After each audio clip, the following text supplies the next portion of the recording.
Good morning, everyone. This is Sarah with Harrisburg Project. And I was having a little bit of an audio issue this morning down in the studio. So I'm going to be at my desk today. Again.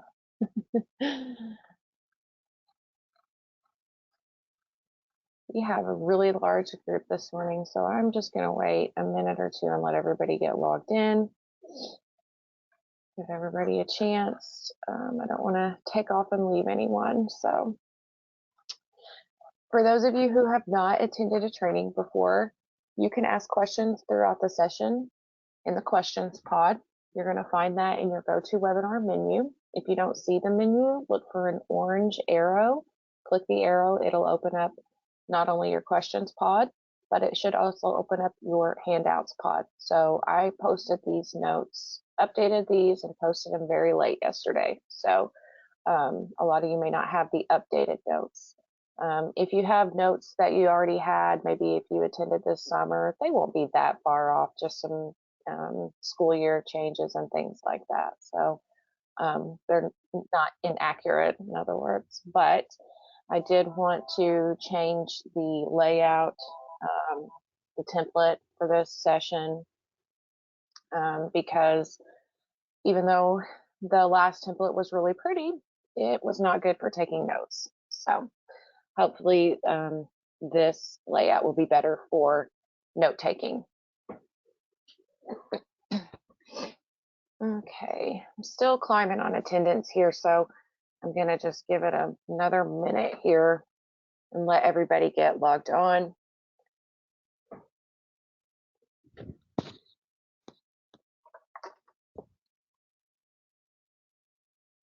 And once it kind of gets to a standstill, we'll go ahead and get started. So.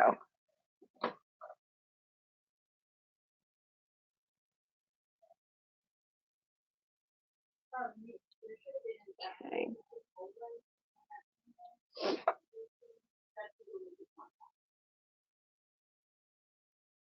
All right, it looks like we are gonna stick still for here for a little bit. So I think everybody's on. So we will go ahead and get started. I will be recording this session today, so I will have it up under Hot Topics soon. If you do have to step away, or if you miss a part, or you just want to go back and watch it again. So today we're going to go over the new user information for iStar Plus. Again, this is going to be probably a more extended version of the new users that I've held this summer. A lot of those new users were to kind of just help us with the transition. So this is going to go into some details about definitions and things like that, you know, for someone who is starting from scratch with this process.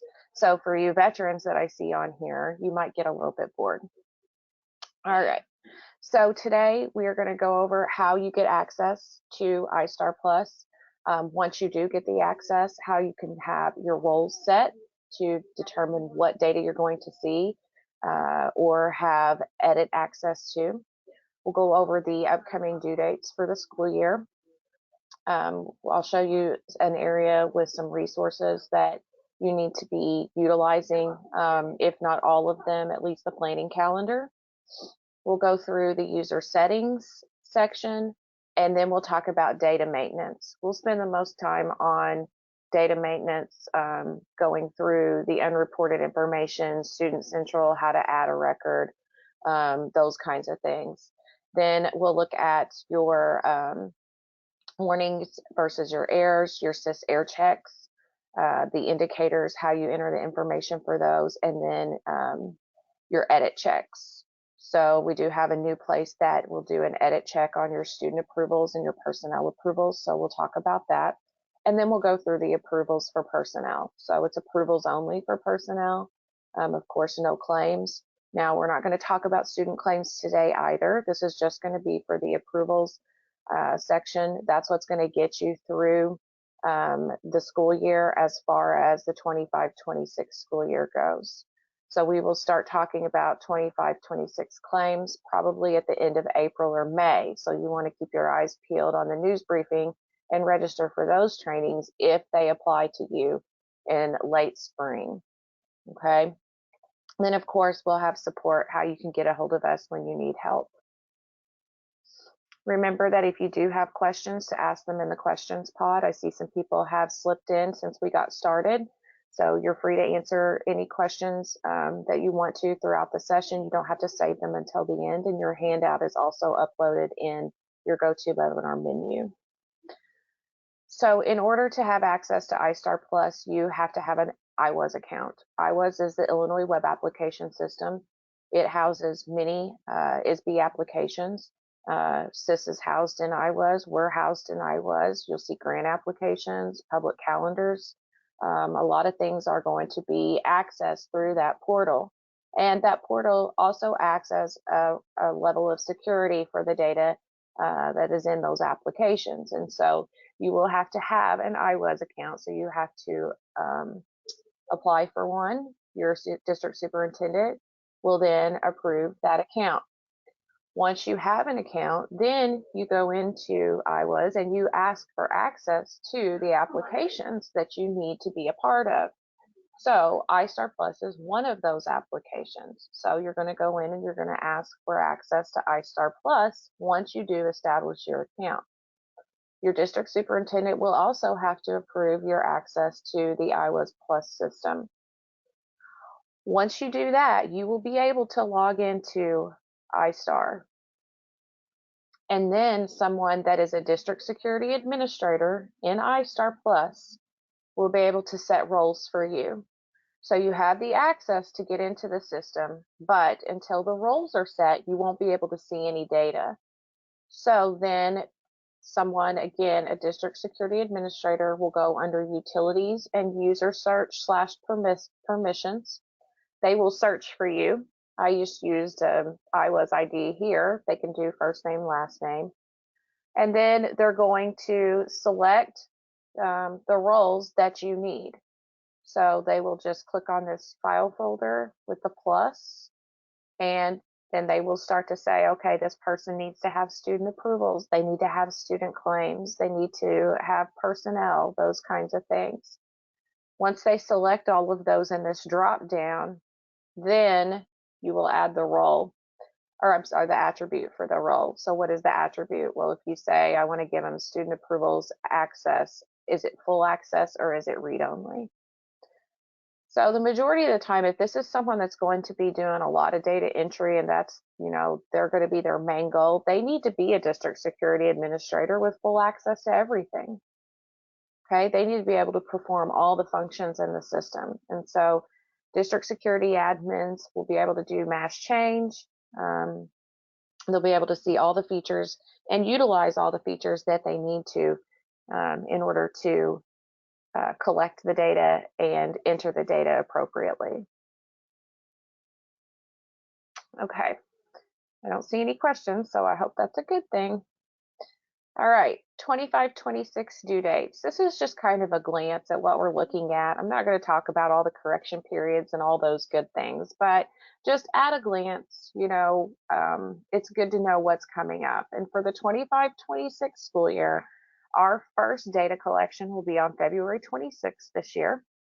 That's when the December 1 child count will be due. So what we will do on February 26th is we will take a picture of the students that were active on December 1st. That is going to be the biggest approval collection of the year for you guys. We work really hard toward it. Your count is used for claims. It's used for your report card, your special ed profile. It's used for your maintenance of effort reports. So it's a really important due date, something that we are going to make a really big deal about starting in January. And we will have preliminary snapshots to help you through this. We're going to give you phone calls and emails and all those things we typically do with our campaigns for data collections. But the due date this year, again, is going to be February 26th. So that means after that day, you cannot make any changes that will affect the December 1 child count. After that, you won't have anything due until May. May 1st, any students that were receiving services before March 2nd and were a fund code D, E, or F have to be entered into iStar and error free. If they are not, then they will be counted for your EBF funding, and you will not be able to claim them for that time period in iStar.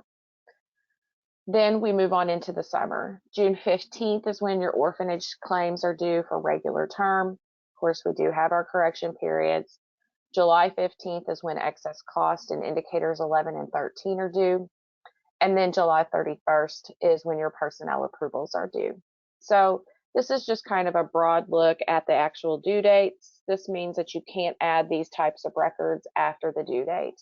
Again, we do have lots of correction periods mingled in there, but I didn't want to get too detailed with all of that, but this is just the broad picture of what you're looking at for the upcoming year. No surprises, really. All of these are all the statutory dates that do fall during the week. Okay, some resources that I wanted to throw in here. First is the ISB Special Ed Planning Calendar. I do know that ISB is getting ready to make some updates to this, but for the most part, the dates that are there are accurate.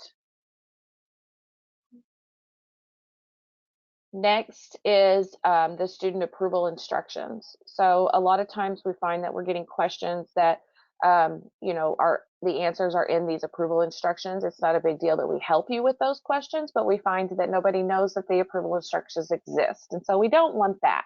So that's going to be a link to our website as well for the approval instructions for this school year. And then the data collection key dates, this is going to take you to ISB's website, and it shows you the key dates for a lot of different systems. So it's not just going to be iStar, but they talk about these a lot when we do. I don't, if you're a part of the monthly Q&As that ISB puts on, that's where they'll kind of feature these key collection dates. But we're going to be a part of those dates, and then, like I said, other things as well. So that's going to be just a couple of resources for you guys.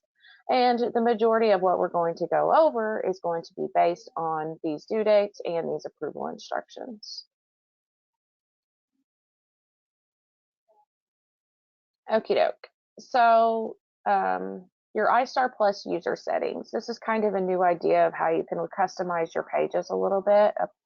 And so that's going to be up in your top right-hand corner. It's going to be the user settings.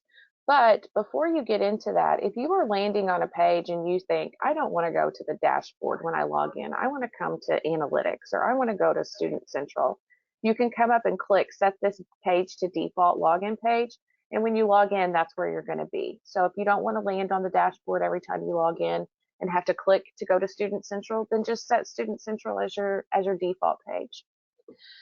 The user settings are going to allow you to customize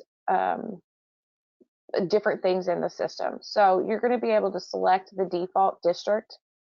If you're a co-op and you just want to work with one district, you can do that, and then you can change it back to all, or you can change it to a different district.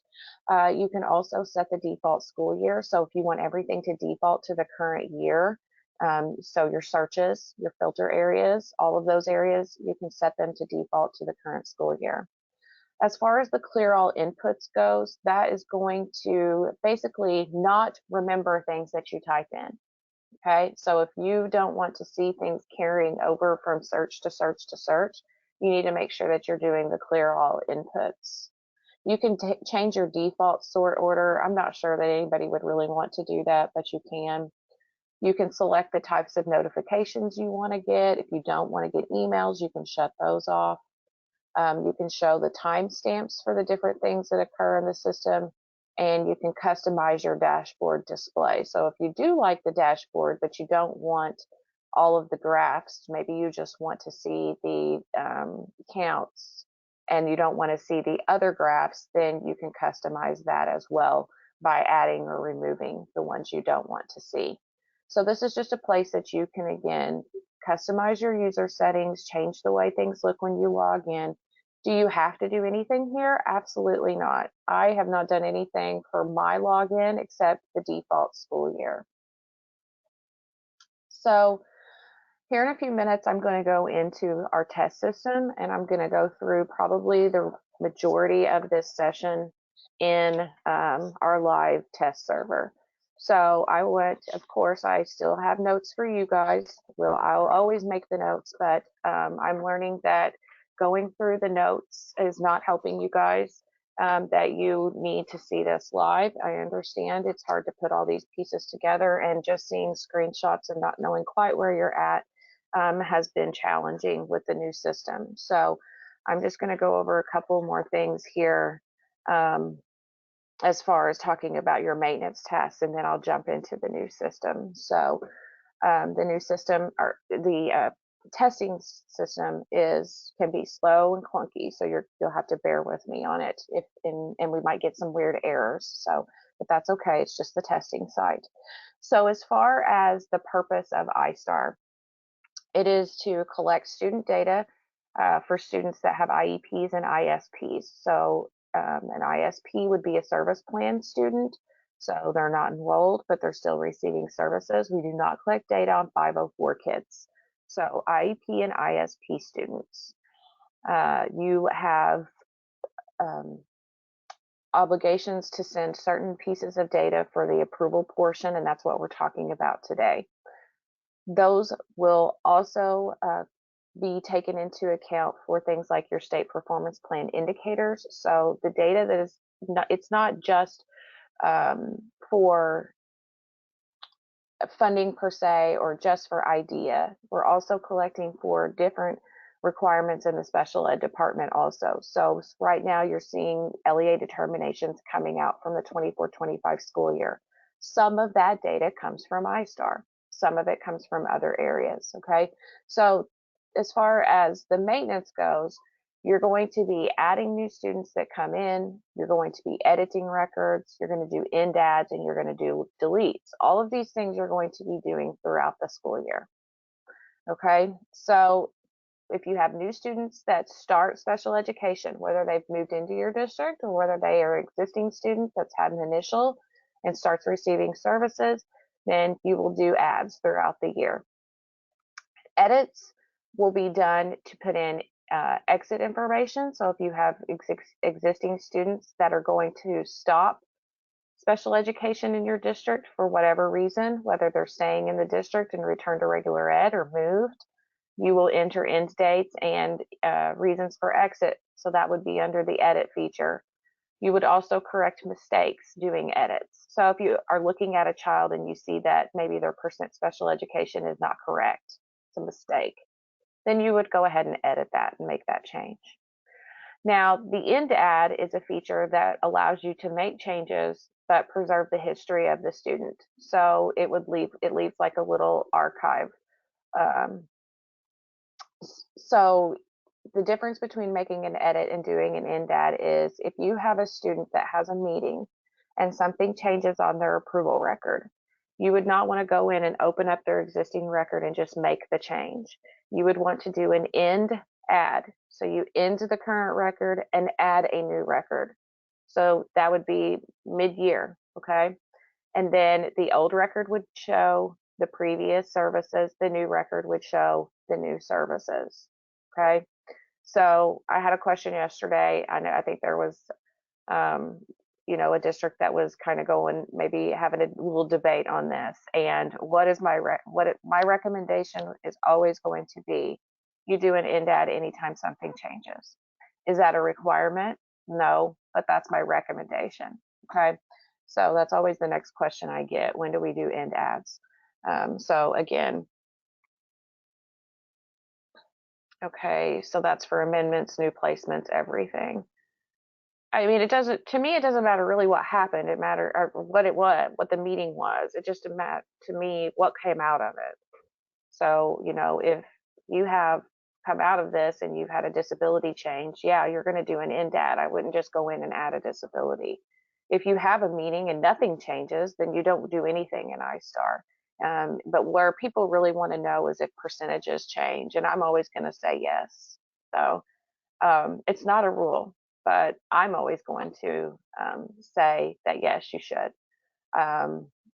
If you've dealt with claims any at all, you know that those percentages make a difference, and it's not just for the kids that you're claiming; it's for the kids that might be involved in programs with them. So I'm always going to again be thinking about those kinds of things and how they're affected, and it's just overall easier to just make a blanket statement that, yes, this is how we're going to do that, other than trying to say, oh, well, their percentage only changed by 5%. Are they an orphan? Are they going to be in a program with an orphan? You know, it's easier just to go ahead and make the change. Okay, for end add, can that option take you to the new record? The system takes you out and then you have to find and select the new record to update. Okay, I thought that was corrected and I actually marked that resolved yesterday. So I guess that's not resolved. Aha, let me make a note.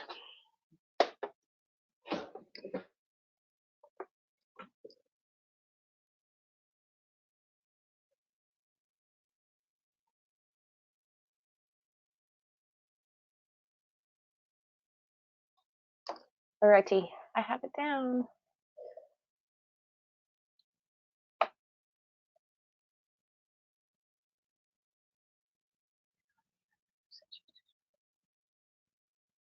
I'm always going to recommend an end add anytime anything changes on the record. That's my recommendation, but it's not a rule.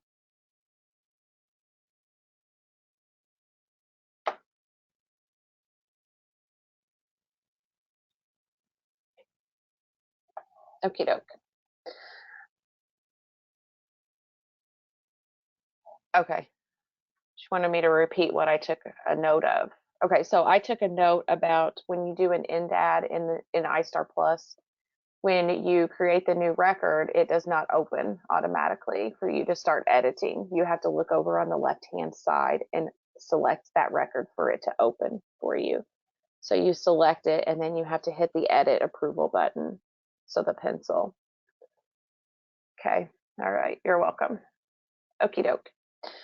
So next is delete. So you're probably doing a lot of those right now. So deletes are going to be done when a student has not received services in your district at all in the school year. The reason you're doing this a lot now is because you have probably started school and you have students that didn't come back. So during the rollover, they came on over into the new year because you didn't end them last year because you didn't know that they weren't going to return. So that's very normal, but we want you to delete them in the new year. Okay, we don't want an end add. We don't want them to exist at all if you did not serve them for a single day. So right now, when you're deleting those records, most of the time it's asking you for exit data upon that deletion. So that would be the last day of attendance last school year and the reason that they exited. You know, there are some records that it's not asking this on.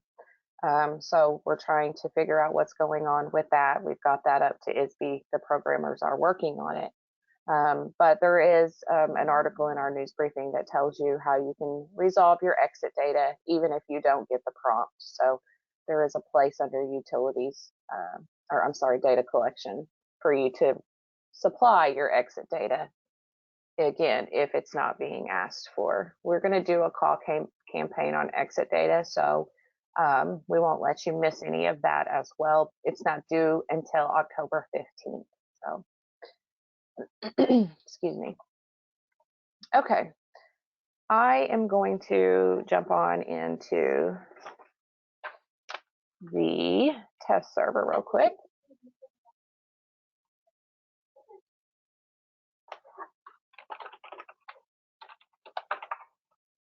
You guys can just keep following along with your notes.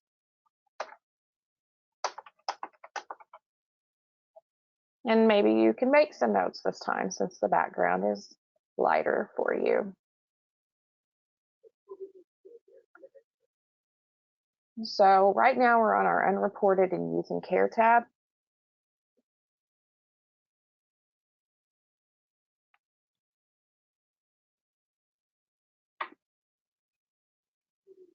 Okay, someone asked where the instructions are for exit data. They're in our news briefing.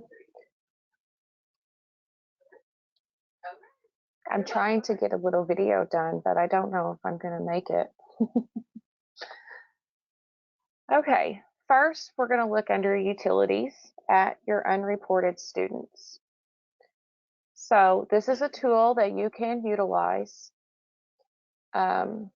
It will show you students that have been uploaded for your district or districts, and that will tell you if they have been uploaded in SIS as having IDEA services. So this again can be a tool for you to utilize where you can come look and see if your SIS administrator has registered new kids that have special ed services, or an IEP basically. And you can look at those kids from here and say, okay, I need to add them into iStar. So it's just a shortcut. Okay. There's another traditional way to add. Okay. All right. I'm not ignoring your questions, guys. I'm just waiting until we get to that time. So I see some, I'm banking some. All right. I'm going to just narrow down the records I have.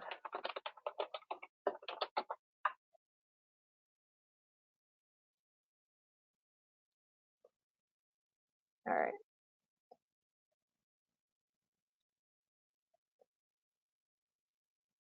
Let's see if I have any yet. Okay. So I'm going to try to look back in last year just to see. So a lot of districts haven't done their uploads yet, and that's okay. So I'm just looking back in last year. So what you would do is you would see a list of students and you would say,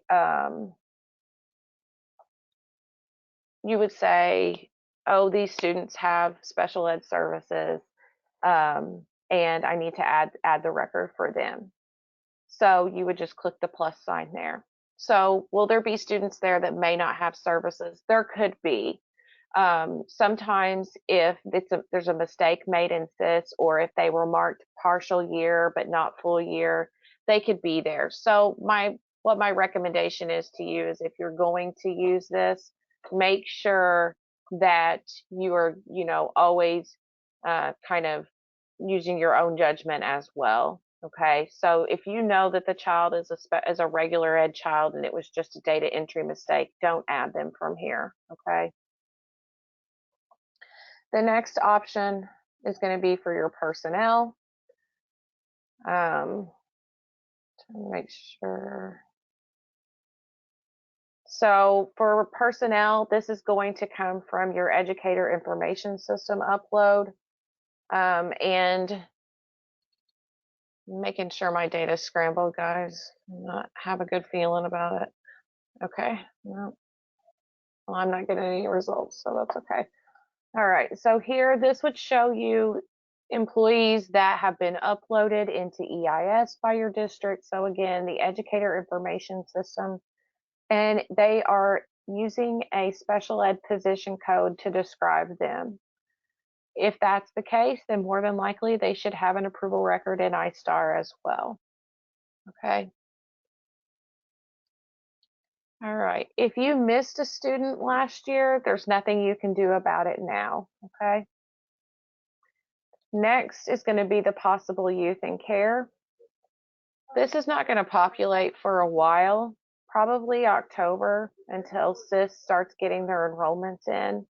So you're not going to see this for quite some time as far as new students go. But what this will show you is going to be students that have DCFS involvement.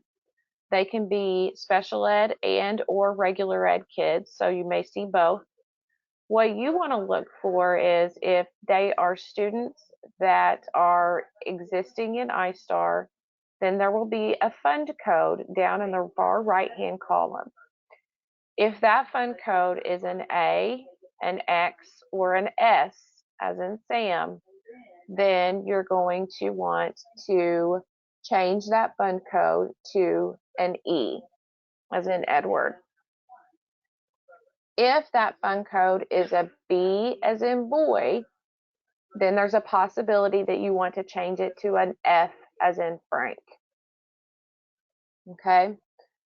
Once you make those changes, then if the approval record still has errors on it, what you need to do is send us an email with the SysIDs in question, and we will check the DCFS file to see if the child is approved and needs an override because of maybe a name discrepancy between systems, or if the child is indeed not eligible. So just because a child has DCFS involvement doesn't mean that they're going to qualify for Orphanage 14703 reimbursement. So we have to make sure that their living arrangement and their legal code align with the standards for that reimbursement. And so those are the things that we do when we check here. What we don't want you to do is make a change from an A to an E, for example, see a fatal error, and just completely freak out and just change it back. Always check with us first. We want to make sure that if they are orphans, that we get those overrides if they are needed. Okay? The reason that we want to make sure that we get those identified properly is because you get 100% back for your orphanage students. Okay, so that's again under your utilities and your possible youth in care. Again, I would not look for this to populate until probably October at the earliest. They have to have enrollments before they can populate this. So you have to remember that if your districts are on the ball and already have SIS enrollments, they are awesome. Not all of them will do that. And honestly, their first due date isn't until I think November. So be happy if you have enrollments already. All right, so where you will be spending time doing data entry will be in your Student Central. So under Student, you'll select Student Central. As you can see, mine defaulted to open it in last school year. So I'm going to make the adjustment here. I want mine in this school year, so 25-26. I have narrowed this down to just dummy data for one district, so things will go a little more quickly than if we were using bigger districts. And so what you will see is that when you search here, you can use your magnifying glass to actually perform the search. This is going to be, it's a universal button. It's going to be used throughout the system to search. The eraser next door to that is a clear, so it will clear what you've put in the criteria up here. Add will be how you add a new record. So I said earlier, you don't have to use the unreported areas. You can just use the traditional add. And this is where you would do that. And then the check errors will check the errors on the record that you're sitting on. Okay. So that's going to be your Student Central area. Now, if you are looking at this search up here and thinking, wow, iStar Classic had a ton of different filters. Where did all those go? How would I pull up a group of students that I want to work on? So that's where we will go over to your next slide for student analytics. So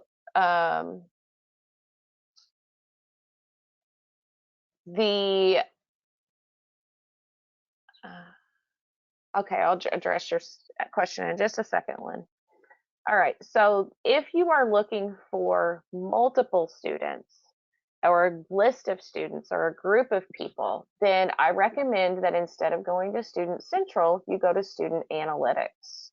And we're going to spend a moment here looking at this data. So at the top, you have some different ways to filter to determine what data would you like to start with. So if you just want to start with all of your students, you can come down here and hit search. If you say, I want to start with just my orphanage students, then you can hit orphanage. Okay, we're going to start with everyone with what we're doing. So I'm just going to click search and it's going to pull up all records. So I have 431 records for the set of data that I'm working with. Okay, so the first thing you can do here is, if you don't like how these headings are placed, you can pull them around and put them in different orders. If you want to change how something is sorted, you can click on these little gray arrows and it will change the sort, the order. Okay, these are all the same, so that's not working. Let's do begin date. the same to, let's do something that could be unique. Oh, here we go. Ed environment. Okay, so as you can see, starts with my O1. Say I want to do it reverse. Starts with the highest ones of 31s. Okay. So you can change all of those things. Next, you can change your column selection. So your student data, you can pull these things in and out. Whatever you don't want to see, make sure it's not dark gray. Whatever you do want to see, you will keep dark gray. Okay, so maybe you don't want to see the RCBTs, you want to see the serving school name. Let's see, no errors, date and date grade. Okay, all right, so that's how you can change what you're going to have here in your view. If you want to save that, you click on the diskette. Next, with the data that you have, you can filter further. You can filter by errors. So if you have a lot of students that are going from pre-K to kindergarten and you want to focus on the single error that they have on EE code, you can do that here. You can also, if you use caseload, you can filter by the class name, the class teacher, or if you're looking at claims, you can filter by program name.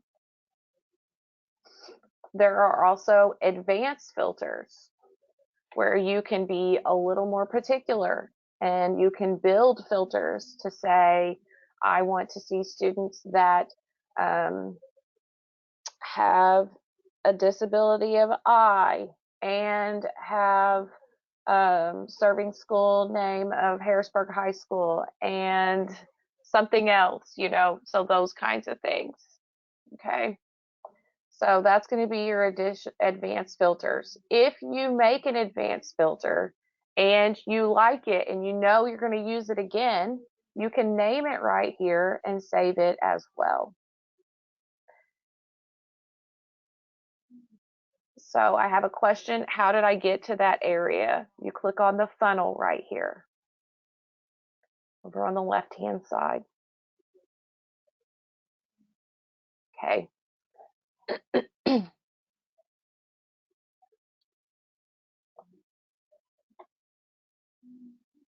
All right. So what can you do with all of this data?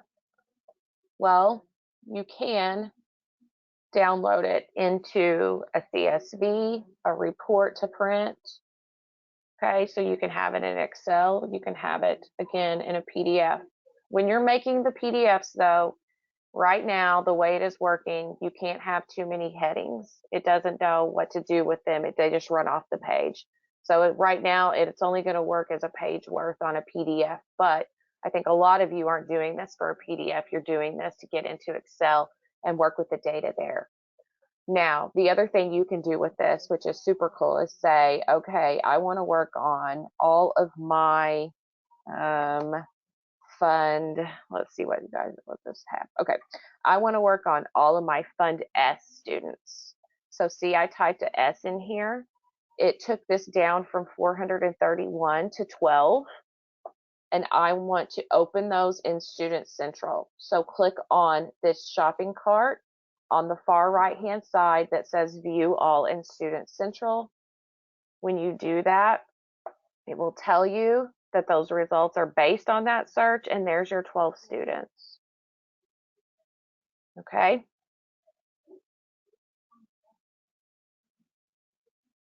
All right. Any questions on analytics?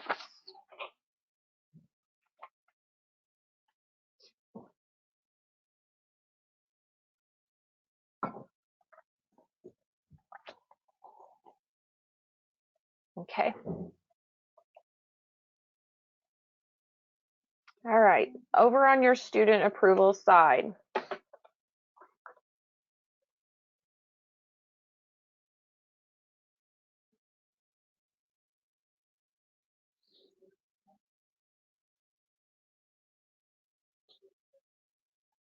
okay.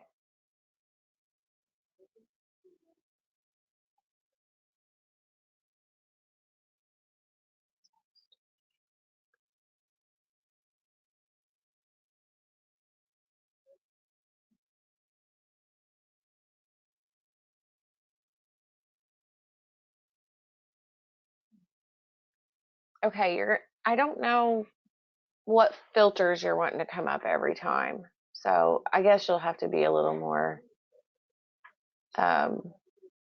specific if something's not working or if it's not an option.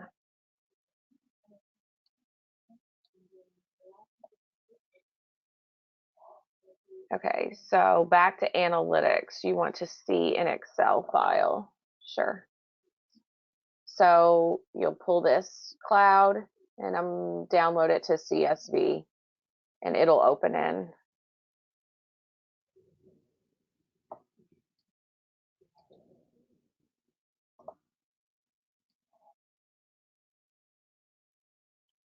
Okay, so if your columns aren't separating, that means that you're going to have to select different columns than what you're taking out. So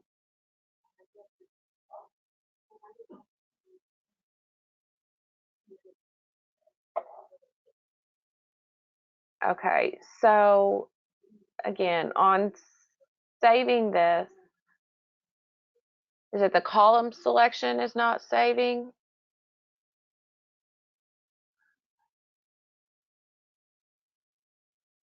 Oh, so it's just not working.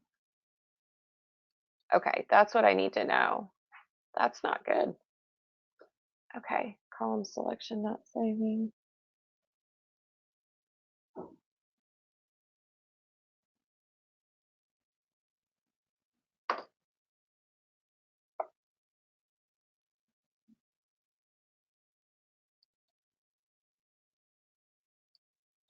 Hmm.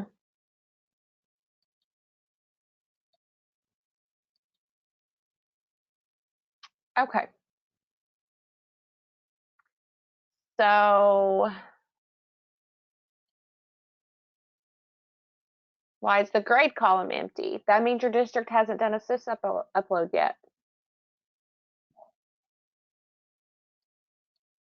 So get them to do their upload.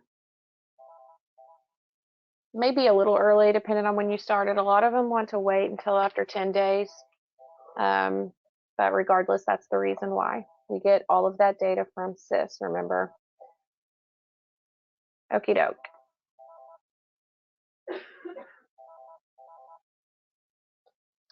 So back over to Student Central. I've got all my students open over here, but we are going to add in a new student approval record. And this is where I'm going to talk about a lot of the fields that are on the record, what they mean. I'll go through the different fund codes and things like that. Okay. So this is where you're probably going to want to remember, keep in mind our approval manual and that all the definitions are there. If you have flip books from us, you're going to want to be thinking about those. That's what you're going to be utilizing when you're making these decisions. Most of the time, you're looking at a fax form or another system or a piece of paper that's telling you what to put into iStar. But at the same time, if you're wanting to know what the definitions are, what they mean, where does that come from? It's going to be in that approval manual. That's going to be under resources that we looked at earlier on one of the previous slides. So, all right. Right on the right-hand side, you're going to see your student level data. This data is coming from up here at the top, the student information system as far as demographics go, and then 11 and 13 you will add. Underneath that is your Medicaid number, your anticipated graduation date, and determination date. These are all optional and they are not required fields. So you do not have to utilize those fields. Under that will be your SIS enrollment. Okay, so it says no enrollment data is available to display. Most of you are seeing the same thing right now in the 25-26 school year. Let me go back to the previous year and show you what a populated enrollment would look like. So here's a populated enrollment. Okay, so that's what we're looking for. With the enrollment comes any updates to the demographic data and the current grade level. So I do have a question about SIS enrollment in regards to room and board students. We do not look for enrollments for room and board kids. So I'm not sure what you're having an issue on, if it's the corresponding tuition record. I don't know, so you're probably going to have to send us an email with the SysID so we can take a look. Okay. You can open and close these banners, so you can see that on the right hand side it shows everything about the student. It's going to have the student level data, your approval, your claim, if you utilize caseload, which is optional, and if you utilize notes or events, which is also optional. Okay, but this is the approval record. This is where you will be adding, editing, doing end ads, deleting, etc. So we're going to add in a brand new student, and I'm going to use my little guinea pigs. See which one will come up for us first. Okie doke. So you search SYS, you click on the plus sign, and you add the record. Okay. This is all on your slide. We'll default to the current school year. We're in 2026. Include on approval needs to be checked. You want to make sure that you're reporting these students. An unchecked record would be if you're tracking a student that's coming to you from a different resident district. The duly enrolled flag is a special checkbox. It will be utilized if you have a student that is at a residential facility and they live there. We need an approval record that shows that. And we would need a tuition record also. There are other circumstances. If you have kids that are transitioning in from a therapeutic day, they might be a half-day therapeutic day, maybe half-day public. But the most common scenario would be we would need 2 approval records, one for tuition, one for residential, and under normal circumstances, we don't allow more than 1 record at a time. So checking the duly enrolled flag, having the appropriate fund codes and the appropriate setups will allow you to do that. So then you can make a private facility claim and a room and board claim in the system. Next is going to be your fund code drop down. The fund code is the most important piece of the record. It's going to determine what kind of funding you get back. Are you going to just get BVF through IDEA, or are you going to have a state reimbursement claim? So first option, and the example on your handout is Fund A. Fund A students are the majority of the special education students in not only your district, but the state. Almost 94% of the kids in Illinois are Fund A. Fund A students are public students that are enrolled in a public district or a public cooperative. They are not orphans. They do not go to therapeutic day. They don't go to parochial school. They're not homeschooled. They are just your regular special ed students. They have IEPs and are being educated in public settings. Next is K. Fund code K is a student that is enrolled in the public district for special ed services and has an IEP. But for regular ed, they are either homeschooled or they go to a parochial school. Okay. So that is also I guess, could be another version of a duly enrolled student. But we are kind of talking about something different under those circumstances. Fund L is a student that has a service plan. They are not enrolled, and they go to parochial school for regular ed and receive special ed services on the ISP from the public district. So they don't have an IEP, they have an ISP and go to a parochial school in your jurisdiction. And then Fund P is a child that is homeschooled, is not enrolled, but has a service plan and is receiving services from the public district again. So A, K, L, and P do not have a claim attached to them in iStar. They go into the December 1 child count. These students receive EBF funding. Okay. All right. Next is where we start with our state claim codes. The first one is Fund B. These are private day. So when we say private day, we mean a therapeutic day school, and they can also be residential students. So you can, again, at times have more than one record per student. Okay, someone needs me to repeat K and L. Fund K are students that are enrolled in the public district. They have an IEP, and they are receiving their regular ed services from either a parochial school or their home school, but they receive their special ed services on their IEP from the public district. So they're enrolled. Fund L are not enrolled.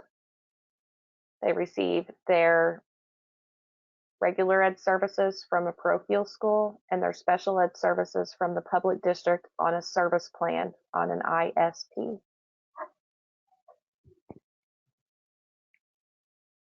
Okay, so Fund B, therapeutic day and or residential.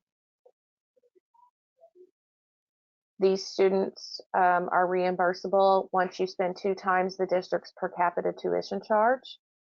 So every year ISB determines what it costs to educate a regular ed child in your district. That number comes out in May, and at that point in time, they will say, we have determined through our calculation that it costs $10,000 a year to educate a regular ed child that receives an education in your district. So for Fund B, if you are that district that has a $10,000 per cap, once you spend 2 times that, you start getting reimbursed for your private day kids at a proration. Residential, you get paid back. You don't have a cap. You don't have to pay a cap, but you do get reimbursed at a proration. So neither is 100%. The majority of you will not have Fund D. There are only 3 co-ops that have Fund D. So we're going to go to Fund E. These are students that are youth in care. It has been determined through our DCFS checks that they are eligible for 14703 funding. And these are public kids that go to a public setting, and they get 100% back in reimbursement. Fund F, as in Frank, is a B plus an E. So they're private day and they're orphans. So for F, you'll get 100% back, and you can also claim transportation for Fund F. You cannot claim transportation for Fund B. So you want to make sure that you're identifying those orphans always, because again, you're going to get the maximum back and you're going to be able to claim transportation for the F. Philip J. Rock is if you have a child placed there. Fund N, non-public school not receiving services. So the only way that data gets to ISB is if there is an approval record. So we're making one right now. Otherwise, there's not a student in the system. Okay. As soon as you add a new student, you start an approval record. So you're not going to find an entry for a child unless they have this record completed. So sometimes we need to collect data on kids that have been evaluated by you, but don't end up receiving services. So the only way to do that is to have an approval record for that child. And the only way to have an approval record is to have a fund code. Remember, it's the most important piece of the approval. So the first one you'll see is Fund N, and the next one you'll see is Fund U. You will create a Fund N or U record if you do an initial evaluation on a student and for some reason they do not receive services. So oftentimes you do an initial and they become a Fund A, right? These kids are not going to receive services. So you're going to say, okay, is this a non-public kid? Did they come to us from the parochial school? We evaluated them and they're not going to receive services, or is it a public kid? We evaluated them initially and they're not going to receive services. We only collect this data if it's for an initial, not for a reval, not for an annual, okay? Only if you do an initial. And one reason is we need to collect the indicator 11 data for those students. So some of you brand new are saying, what's indicator 11 data?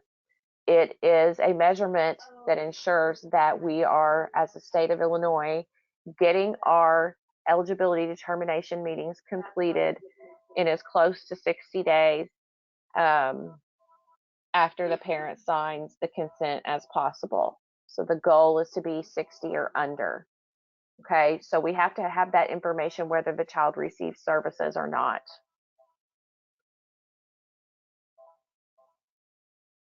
Okay, I have a question about, do we have to report fund ends? If you have kids that you've evaluated from parochial schools and they don't receive special ed services, you should be creating fund code end records for them.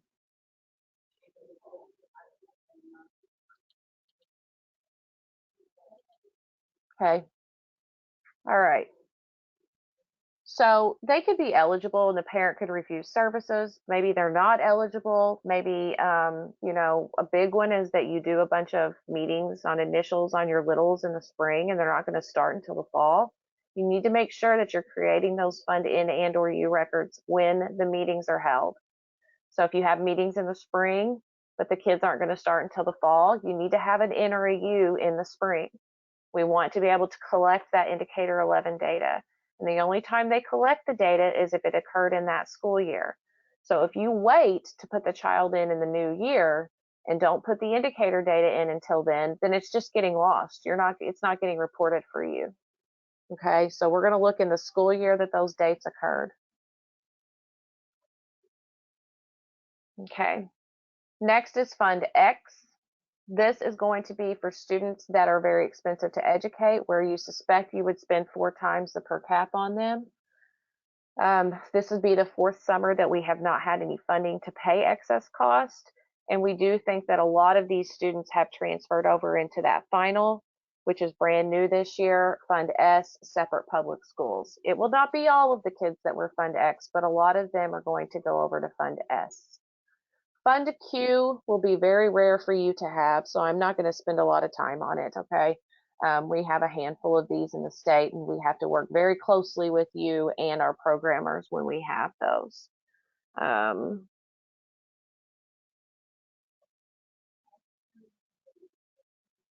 right, so someone wants me to repeat the students not starting until the next school year. If you are doing initials in the spring on any kids, but particularly kids that are going to be in pre-K, if you're doing your initials in the spring, they're not going to receive services until the school starts in the fall. You should be creating Fund N and probably mostly Fund U records for you guys, but you should be creating those records in that school year and reporting the indicator 11 data in that year. If you don't, it's not getting reported.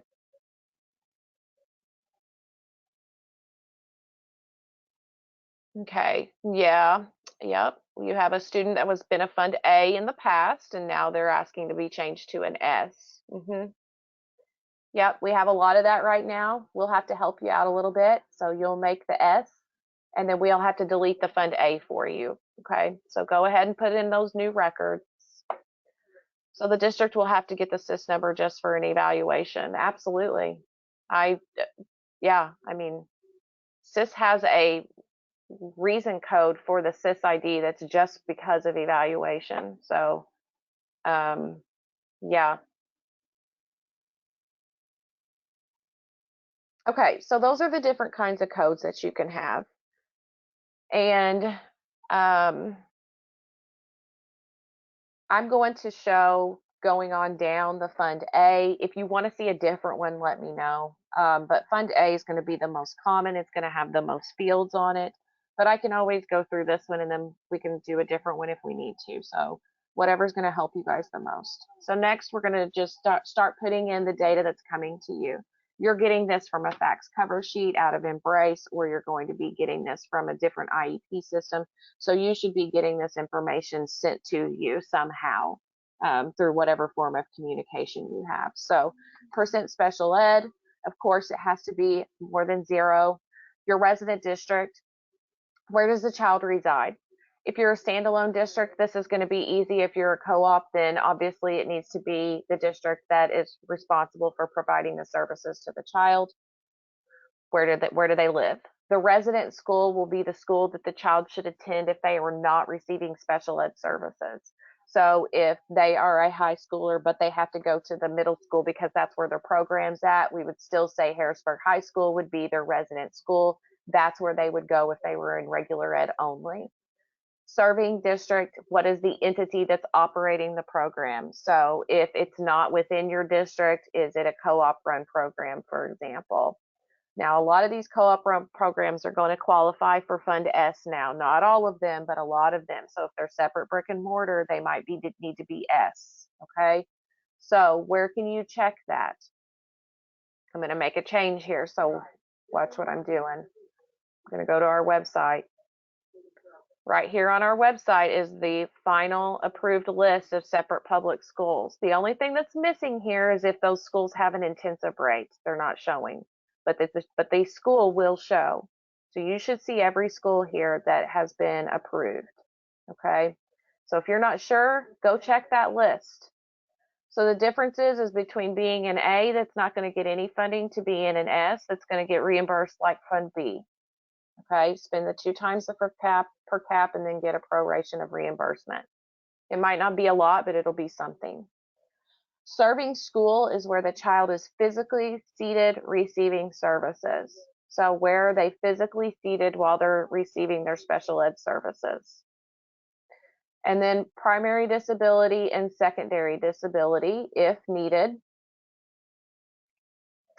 You can enter up to 8 related services.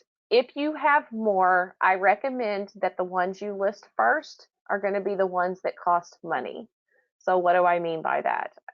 If I'm looking at this record and it's a claimable record and I'm working with you, I would want to see that they have an individual aid or that they have special transportation. So make sure that you are showing the ones here that are going to possibly lead to more reimbursement if it's a claimable record.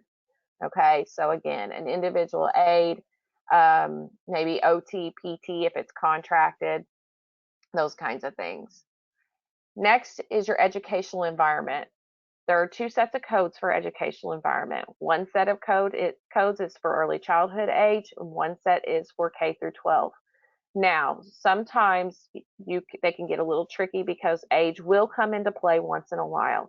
If you have a 4-year-old that turns 5 before the cutoff, but they start school when they're 4, they will start the year with an early childhood code, and then you will have to make the change to I call them a big kid code or a school age code, the day they turn 5. So that's if they start at 4 and turn 5 before September 1st, or sometimes they've tested in. So regardless, I am adding my daughter today. She's in high school. I keep saying middle school. She's in high school, and we're going to do 80% or more of the day. And then you're going to put in your percent time inside the regular classroom. So she's spending, we're going to say 90% time inside. Okay. The air checking for all of this will help you out. Air seems scary to you guys, but remember, it also helps to guide you through these processes. Next, you're going to see this unable to locate residential placement. Again, very rare that you would need this. Very, very rare. You would probably be talking to us if you had this question. Next is your term. For all codes except S and orphanage, so E and F, you can have a term of both. All right. If it's an orphanage student or if it's a Fund S student, you'll have separate claims and separate records. So you would have a regular record and a summer term record. The begin date will be the day the student starts receiving services. A lot of your begin dates will be the first day of school right now. But again, it's the day the student starts receiving services. If they got tested today and they started receiving services tomorrow, their begin date would be tomorrow.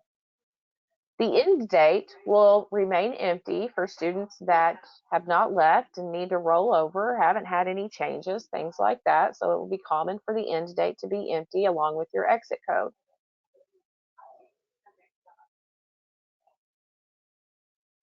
Okay. So for every S, as in Sam, student who attends ESY, you should have 2 approvals. Yes, a regular and a summer. Now, with that being said, there's a release coming out today for Fund S. So we know there are Fund S problems. So if you are experiencing issues with the claims, there's no need to tell us. We know what they are. Again, we're supposed to have a release today. I don't know if they said Tuesday, so that may be tonight. But regardless, I wouldn't report anything until tomorrow to us if you're having problems. All right, the begin date.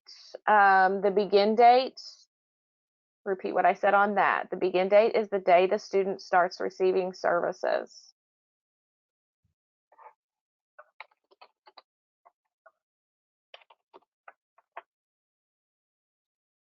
Just kicked me out, sorry.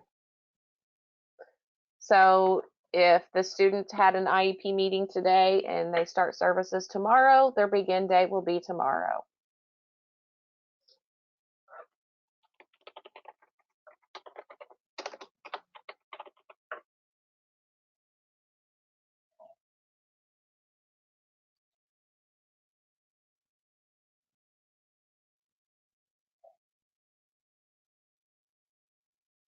Okay, let's try again.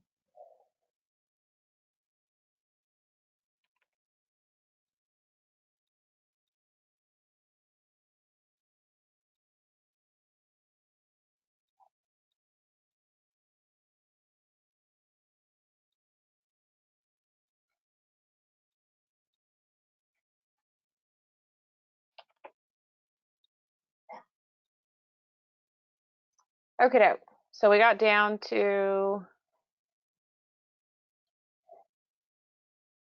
begin date, end date, exit. So again, most of the time your end date's going to be empty. If you needed to end a student, this is where you would come in, type in their end date and the reason for exit. Underneath here, you're going to see an update and caseload button. If you guys use caseload, then and you come in here and you make a change. So if you come in here and you make an edit and you say, okay, I'm going to end this student because they're leaving, you can click this update and caseload button and it will end their enrollment record also. So their caseload record in iStar. If you don't use caseload because it is an optional piece, this is not relevant to you. The local district ID is an optional piece. It is not mission critical. It is used heavily by some districts, but for the majority of our districts, it is not used. So it is not something that is required. When you get to the bottom and hit save, it will do a check errors. And it will tell you if you have any errors down here at the bottom. And you can see that I have used her poor record a million times, and so she's got overlaps. And of course, we know she doesn't have a SIS enrollment because most of the districts haven't done a SIS upload yet. So if you have SIS errors, you are in good company because everybody has them. Okay. All right. Do we want to look at a different fund code before I move on?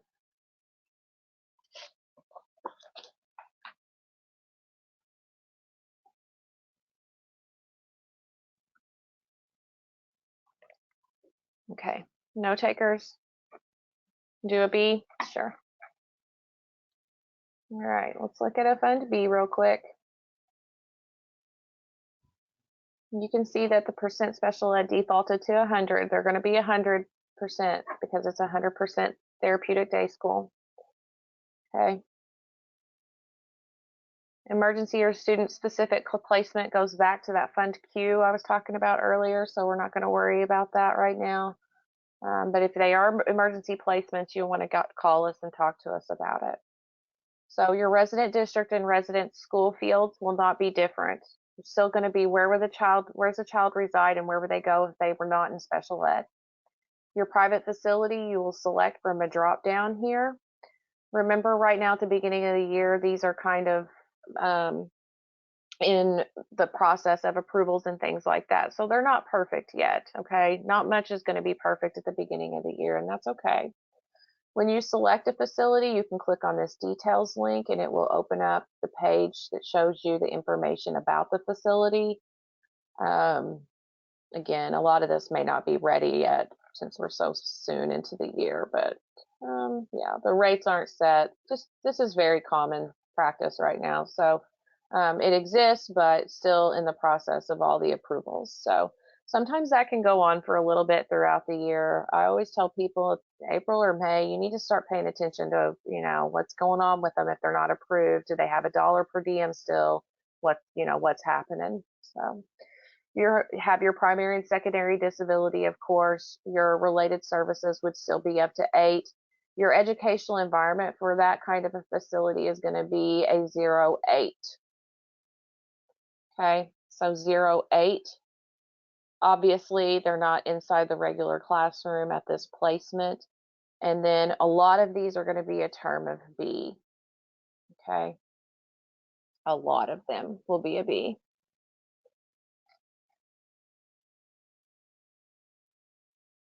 Okay. If there are more than 8 related services, then you need to make sure again that you list the ones that, if it's a claimable record, in other words, it's not going to matter for like a fund, kind of matters for a fund B, because if I see they have an individual aid, I'm going to want to make sure you chose an intensive rate for them if I'm helping you. But what you want to see for most codes that are claimable is the ones that are going to possibly result in an increased claim. So, of course, you want to have 25. If they have related service of 25 for special transportation, you definitely want to make sure you're listing that in iStar. OT, PT, individual aid, those are the things you want to make sure that you are listing, okay? So if you have to choose some to leave off, I would choose the ones that wouldn't add to the claim. So in other words, don't cost additional funding. Okay. All right, so that's the Fund B. Are we good with that one? All right.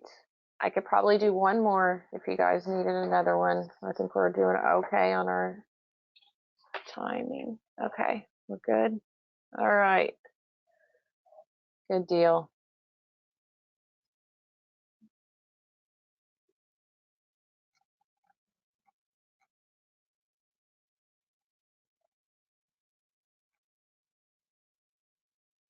Okie doke. So next, it's going to talk to you on your slides about warnings versus errors. So warnings are going to be something that you need to look at, you need to read it, but you may be able to bypass it. Okay, if it's something that says basically ensure that this cost is accurate or something like that, then you do that and you move on. Sometimes you may say, oh, I did not intend to do that, and you may be able to make a change.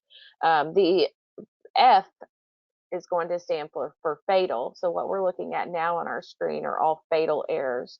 This will prevent these records from being approved, which means they won't get reported to ISB. In addition, it means that if the approval has errors, then the claim will not be accepted either. Okay, so when we get to claims in the spring, summer, fall, those would prevent that as well. Okay. So we touched on our SIS air checks earlier, where the location is. And again, I'll flip back into previous year so you can see what that looks like. Here's what is copied over. If there were multiple enrollments, we would have multiple enrollments shown here. So you could see where that child has been. again, it's an exact copy. We do not edit SIS. SIS does not edit our data. We just air check against data that we copy over. So earlier we had the question about grade level. If you don't see your grade levels, it's because there's no SIS enrollment yet, okay? So we know that that's happening. Right now during the school year, if you are doing SIS uploads and you know that an upload was done during the day for a particular student, you can click on this recycle button that says refresh SIS information on the right hand side of your screen.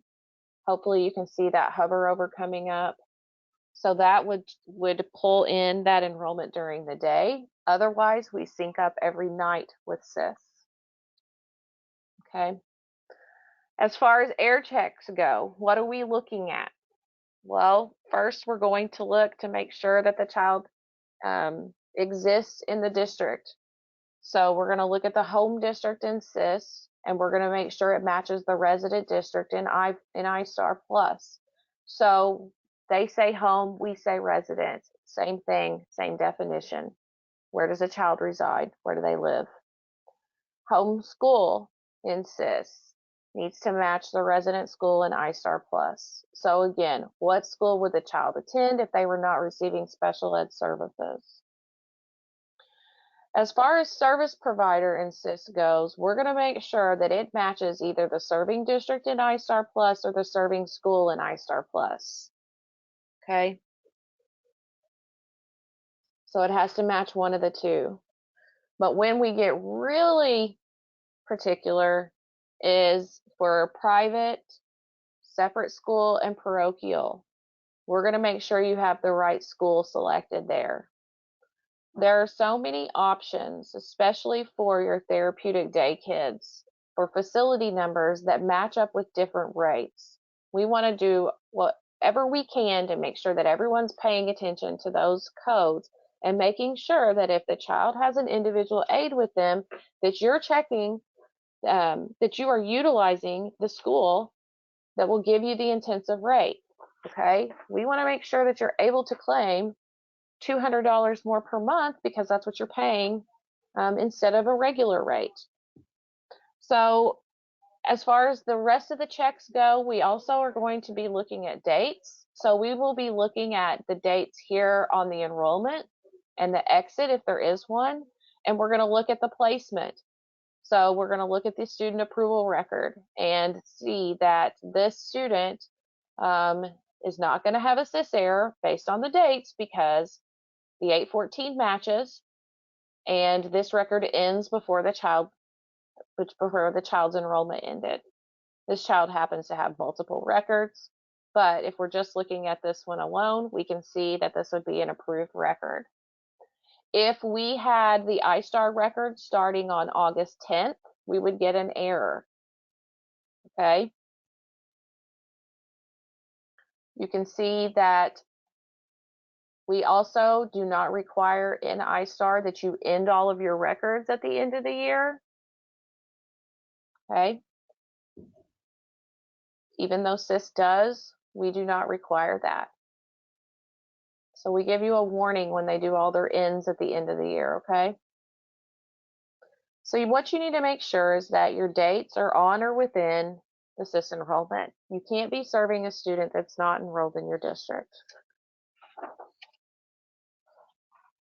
All right. And next, when you add a record and do a save and check errors, almost immediately you're going to get an indicator 11 error. It's going to happen on every time probably. So for indicator 11 for the student, you will open up the card. This one already has one. Let me see if I can find one that doesn't. Maybe I can.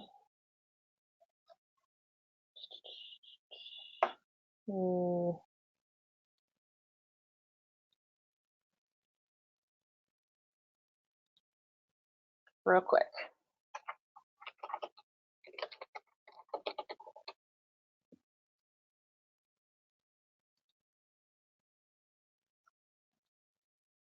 I'm just going to make a record real quick for her so we can have something to work with.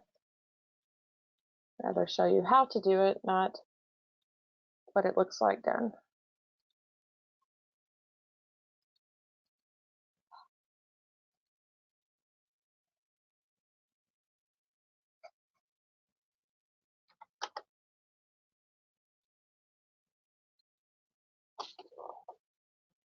Okay.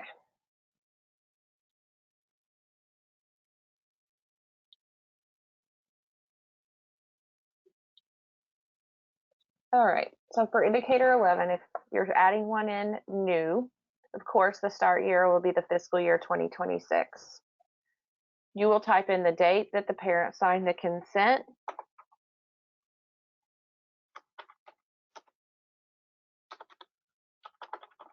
Then you're going to type in the day the actual meeting was held. You put in your evaluating district, and then it will calculate the school days to complete. Now, if the days went over, let's see,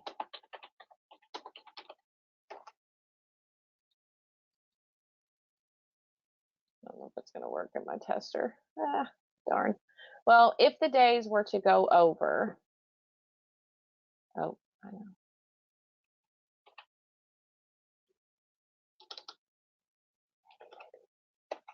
No, okay, I tried. Here we go. Then you would want to know the reason that the timeline was not met.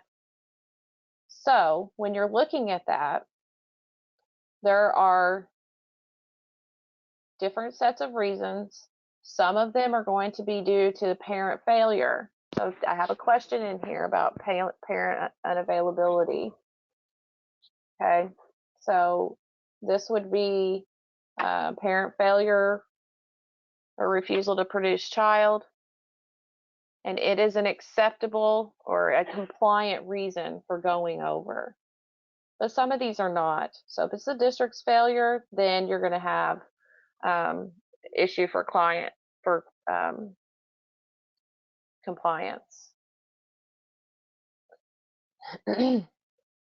If you come in here and you say, well, this girl has already been receiving services and she's just new to us and we did not do her re-eval or her initial, then you come in and you say, okay, well, I'm not supplying any of this data because we didn't do this. So instead, I'm going to say this is not applicable to us.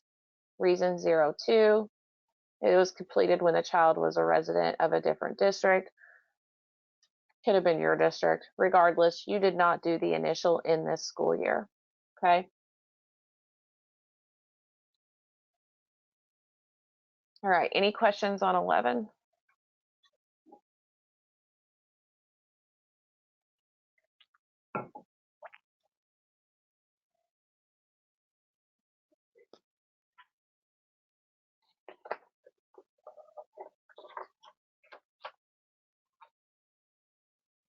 Okay. And then 13. There's one fantastic thing about indicator 13 that everybody loves. So indicator 13 is essentially representing the transition plan that you have in place for students that are 14 and a half or older, unless they're at a parochial school or homeschooled. You should have a plan in place for them. If you see anything at the federal level, it's going to say 16, but in Illinois, we start at 14 and a half.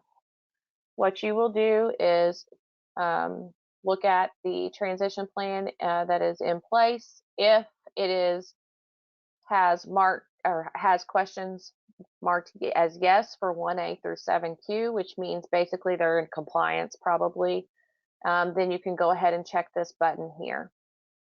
That will fill in the appropriate answers for 1A through 7Q to make them all yeses. Now, if you're looking at the plan and it's not in compliance, then you're not going to be able to use this. You're going to have to go through here and you're going to have to answer yes and yes versus no throughout the different goal areas. Okay. So you can only utilize that if they are meeting and everything is in compliance. And then you will go to 8R and you will fill in yes or no. All right. If you fill in the yes for 8R, then you don't need to answer 8S and T. If 8R is a no, then obviously you've got some answering to do for S and T. What we want to look for down here at the bottom, though, is if we have a yes, then that means that this plan is in compliance for the student. And it also means that you will not get an error or a warning in iStar. If a no is populated, we will give you a warning because that means that the plan is not in compliance. So we're going to give you a warning, but we're not going to give you an error. We're still going to accept your record. If it is an incomplete, we're going to give you an error and it's out of compliance. So the error would disapprove your whole approval record. Okay, so you need to make sure that not only are you error-free, but then later down throughout the school year, you need to make sure that you're in compliance as well. Okay, any questions for 13?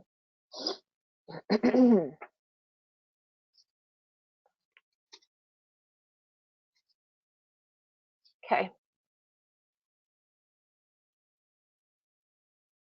All right, something that was recently added was a statewide edit check for approvals. So that's going to be under utilities and edit checks. Excuse me. What this will do is run a fresh edit check and it will make sure that your error report is up to date. Okay.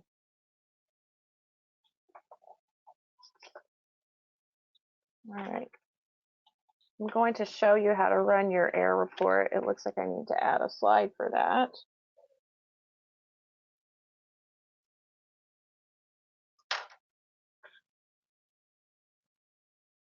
So it's under reports, and redundantly reports again. And you're going to go to student for this one. Category is errors. Hit your magnifying glass. We want student error report.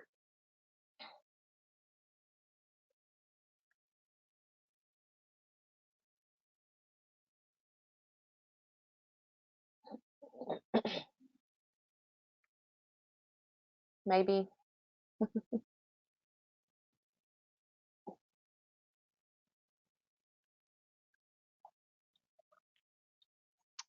course, our school year, I'm going to run current. I'm going to do air type fatal and get your warnings out of there. We don't want to see those right now. And report type, we're not concerned about claims in the current year. So we're going to do student approvals and view report.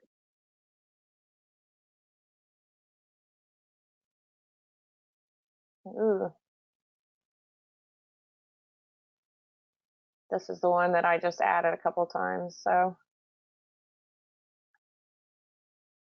now if you guys do a check edits, then you're probably going to have an error on every student. Remember that. So don't be alarmed. Okay.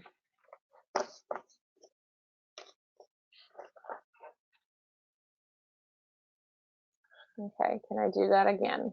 I have reports, student, errors, magnifying glass,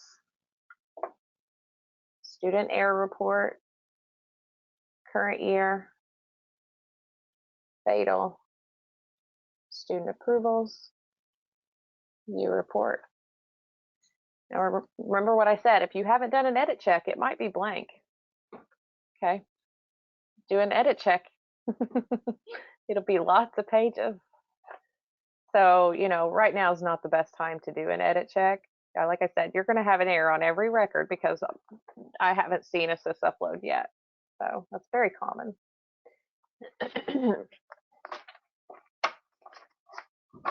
Okay.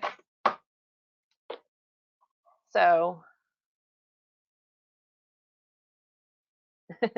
The slide before, look on your slide before, it's under utilities and edit checks. Right here.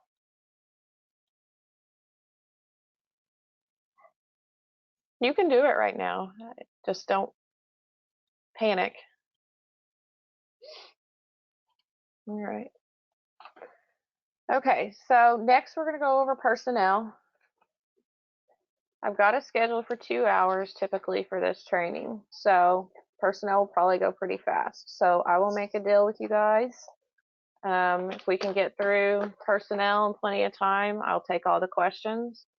I'll stop the recording and I will help you guys with any report questions you have, because I know that you guys have some. And I know they're probably a little bit more intricate than everybody's going to need.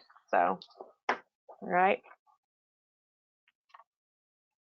And so starting with personnel, it's going to be very much like your student, where we have an analytics.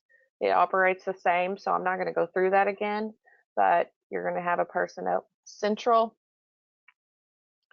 And your salaries did roll over for personnel for those people that were attached to a program. If they weren't attached to a program, you're probably not seeing salaries and you don't need them. Most of the time, though, during mass change, I recommend that you clear the salaries out. They are not going to be relevant from year to year.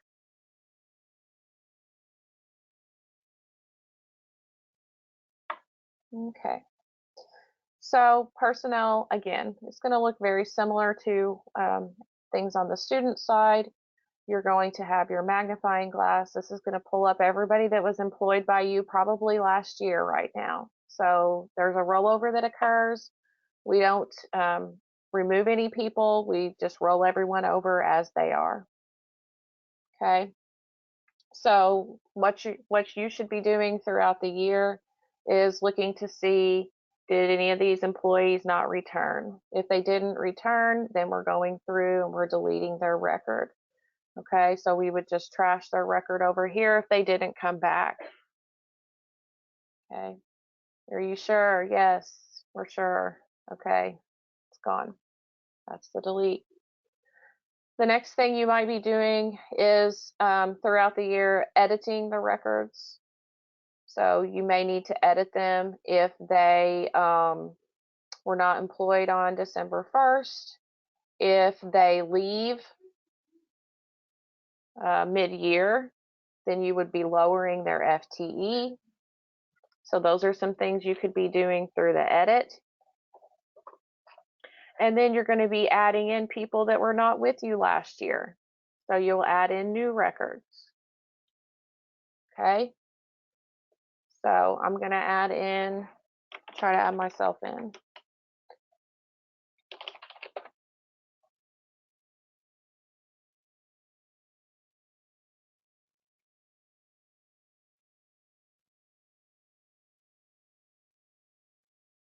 Oh, okay.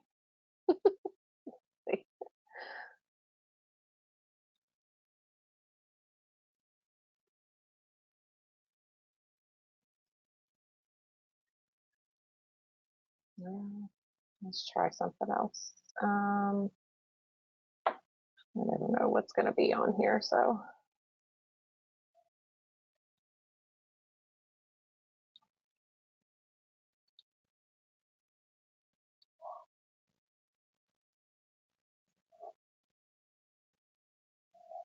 Ugh, darn. I'm not going to be able to get anything.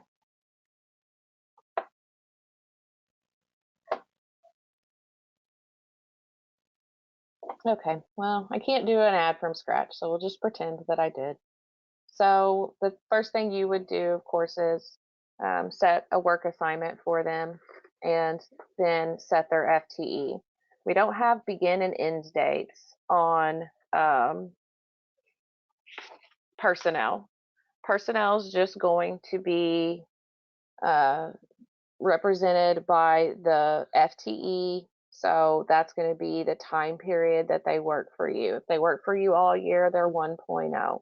If they work for you from August until October and they work from Harrisburg for the rest of the year, then maybe you're going to be a 0.2 and they're going to be a 0.8. Okay, so the work assignment for the person cannot exceed 1.0 across the entire state. So that's really the only time you may have to deal with that, is if you're going to have to share somebody with a different district. But most of the time your teachers are going to work for you all year long. Okay. So the other thing that you're going to be deciding there besides their work assignment is, did they work for you on December 1st? If they were employed by you on December 1st, you make sure this is toggled to yes. Okay. So that, as far as the personnel approvals go, that is the importance. All right. So somebody's asking if this can be put in alpha order. What order is it in? I guess mine's weird because, I mean, is it just random? Does it look like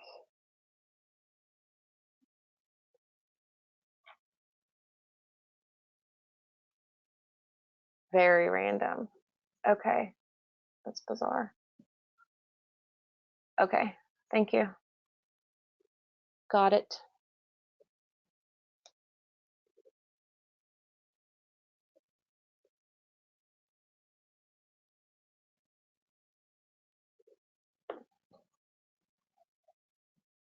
Oh, okay. Some say it might be it's sorted by first name. I'll check it out. It shouldn't be first name and it shouldn't be random.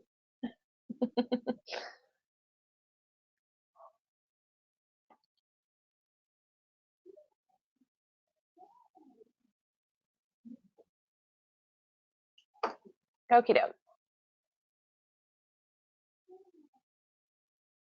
Okay.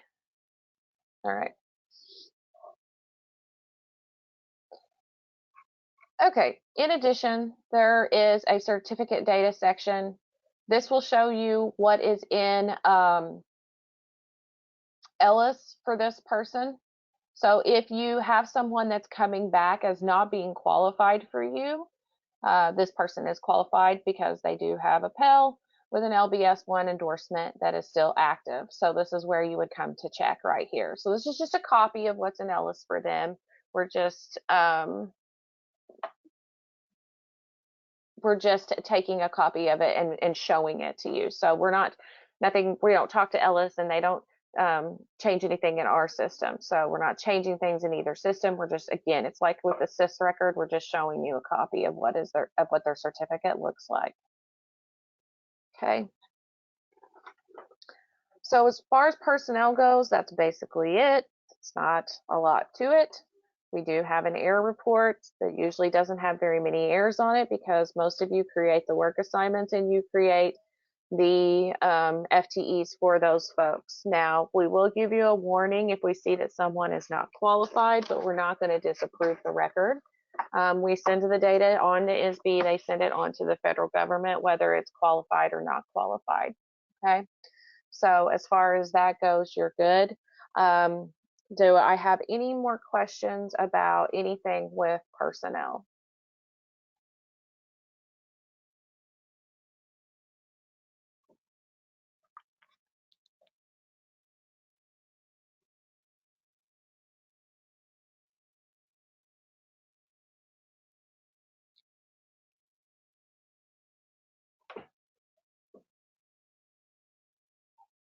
The best way, so what's the best way to track this? What should be your operation for support? Students are easy because you guys already have these systems set up where, you use Embrace and you know where to go look and you've got a process. As far as the procedures for the personnel goes, I would be, going to HR and asking them who is providing special ed services in my district. You're looking at the teachers that are providing services, you're looking at the paraprofessionals, you're looking at the related service providers. So you need, your speech, your social work, your psychs, all of those folks should be in iStar. If you do have contractors that provide services like that for you, if they have an IEIN number, then you would want to try to put them into iStar as well. So those are the people you're looking at, and I think that you would want to start with HR. And this may not, you won't hear me say this often, this may not necessarily be something you need to be working on all year long. It may be something that is you're going to go, maybe in April or May and say, "Hey, this is due in July, and I, really want to try to get a finalized list." This is regular term only. We don't report summer term staff, so if they only work in the summer, they're not going to be in iStar. So it's something you want to be wrapping up at the end of the regular term. Don't get me wrong, but you do have plenty of time. And I think that if you're checking in monthly with somebody, you might just be spinning your wheels. So for students, you'll never hear me say that. You know, student maintenance should be done based on your population. We have people that work in iStar all day, every day, year round. So students are going to be different, but with the personnel, you don't want to waste your time.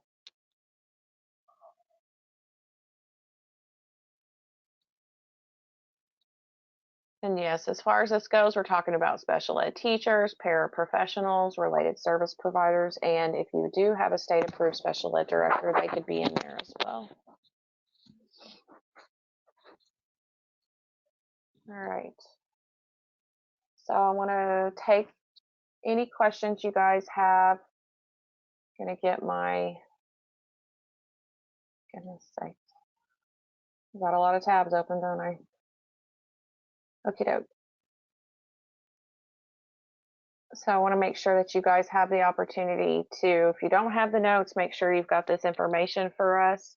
If you're not familiar with Harrisburg Project and this is your first time attending a training with us, we do all of the email and phone support for the iStar Plus system. If you have any questions at all, we're going to be your first place to turn. We have a lot of resources available on our website for you as well. We do trainings every.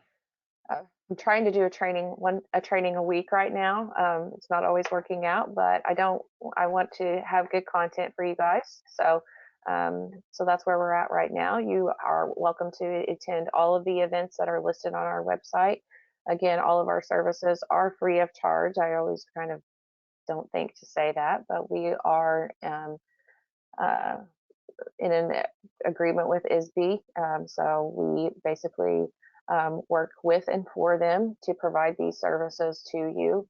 Trying to think of anything I'm leaving off. Oh, our call campaigns. The call campaigns that we do, along with email campaigns, we do these for everything that's going to be due. So if there's a due date throughout the year, we're going to email you. We're going to tell you what errors you have. We're going to call you as it gets closer and closer to make sure you're okay, to make sure you're aware, to see if you need help.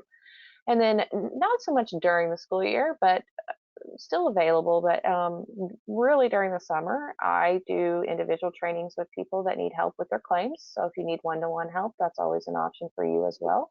If you're brand new and you've gone through this today and you want to jump off of a bridge, don't do that. Call us. My best trainings are individual trainings where you bring to me some scenarios and some issues that you don't know how to work out, and we do them together. That's the best way for you to learn. So I tried to be a little more interactive today by running live in the system, even though there are boo-boos in there from time to time and it's not always fantastic. What I'm getting from you guys is that's what you want me to do, and that's helping you more. So just think if we were doing that one-to-one with your data. Okay, so if you are struggling, my recommendation is to figure out some tasks you need to do, and we'll do those together. In order to do that, you would go to our website and you will fill out this form right here where it says want customized training. Fill that out.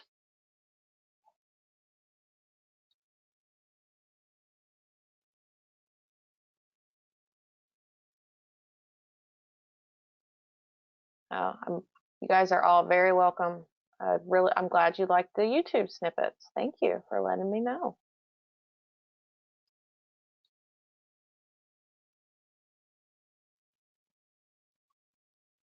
Yep, I'll go over exit data.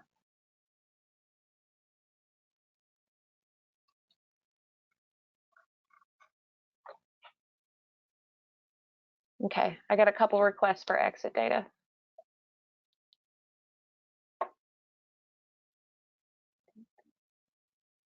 Oh, sorry. Okay. Exit data, exit data. Okay, it's under data collection, exit data. You want to go back to last school year, see if I have any missing. Okay, let me make some real quick. Hold on. Hopefully.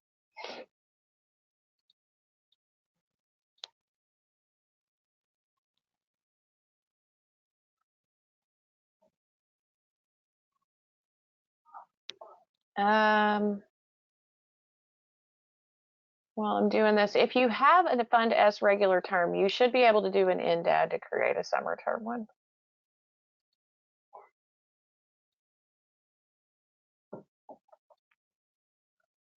Let me see if it'll let me out of here. You see, of course, it's prompting me, so.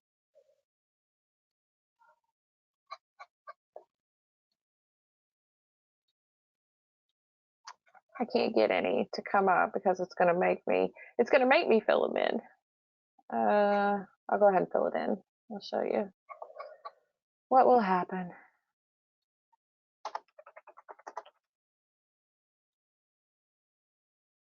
And this is what should happen for exit data. But if it doesn't, and I know it wasn't for a while, under data collection, you'll see exit data. And you'll go to last school year, 24-25. And I'm going to change this to show everything. So it should, if you had missing exits, then it would show you here that the end date and exit code is blank. Okay. And you would click on the pencil and you would fill in the end date and exit code. If you see a 20, you need to give us a permanent exit. Okay. We won't accept a 20.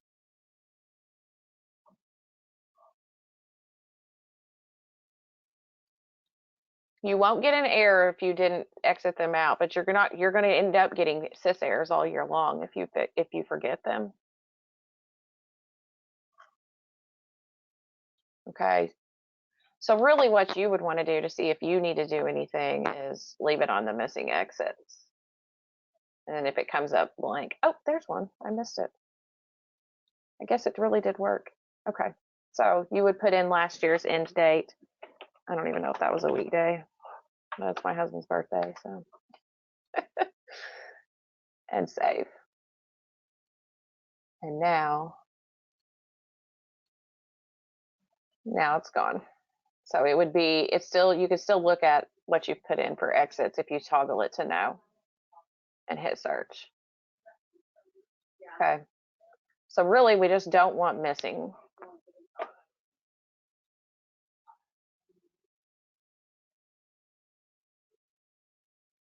You guys are very welcome. Thank you for the compliments. I will tell all my girls when I get off of here.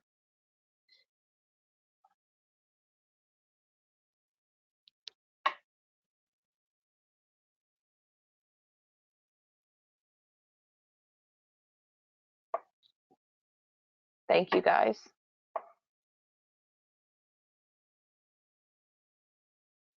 Okay,